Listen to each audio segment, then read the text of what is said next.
C'est dur. C'est dur. Les amis, bonjour, bonsoir, bienvenue, bienvenue sur la chaîne Lego de Couleurs. On va aborder le match Valence-Real Madrid, match qui s'est joué à domicile pour Valence. On connaît l'ambiance qu'il y a dans ce stade-là. Malgré cela, le Real Madrid remporte la victoire à 10 contre 11 dans les dernières minutes. Encore une fois, comme on connaît ce Real Madrid qui est capable, dans les plus grands instants, de revenir à son meilleur niveau. Modric qui rentre et qui fait la différence. Mais avant d'aller plus loin, moi j'aimerais quand même parler d'un fait de match qui a été quand même assez gravissime. Je pense que ça a été très très mal arbitré.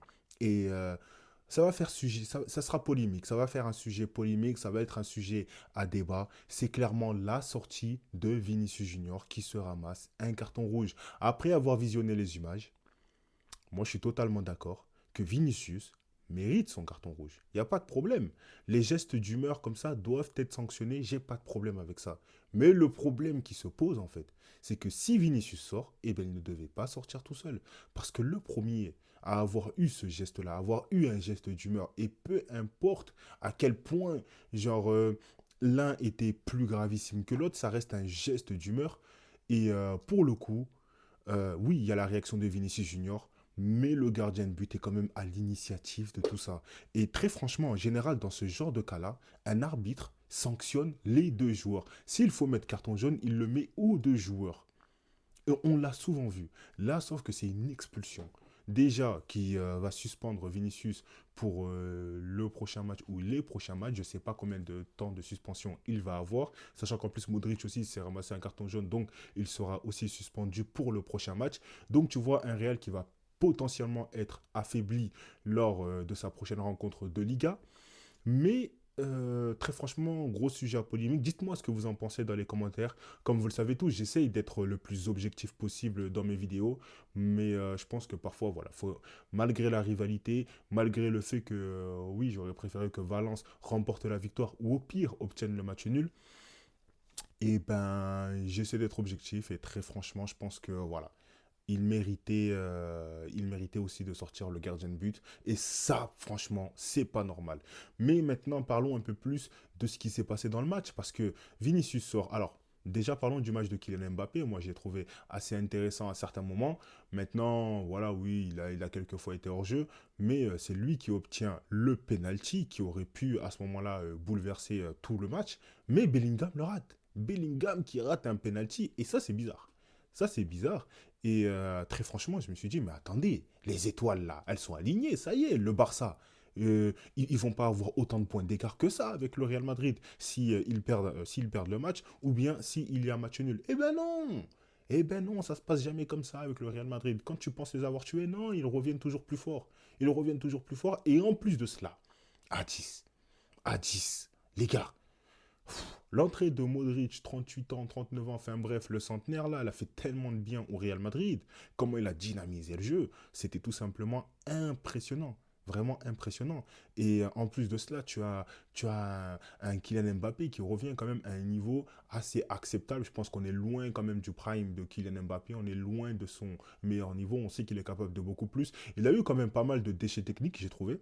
Je trouvais que par exemple au niveau des dribbles, ça passait pas tout le temps, ça ratait souvent, il a quand même loupé pas mal de 1 contre 1, mais c'est un joueur que j'ai trouvé vraiment en jambes. Je l'ai trouvé, genre il créait beaucoup de mouvements en fait, il créait beaucoup d'espace, il essayait de combiner à certains moments. On l'a vu pas mal de fois sur le côté gauche, il intervertissait un peu avec Vinicius Junior. Vinicius, lui, quant à lui, moi je l'ai pas trouvé exceptionnel, ça reste mon avis.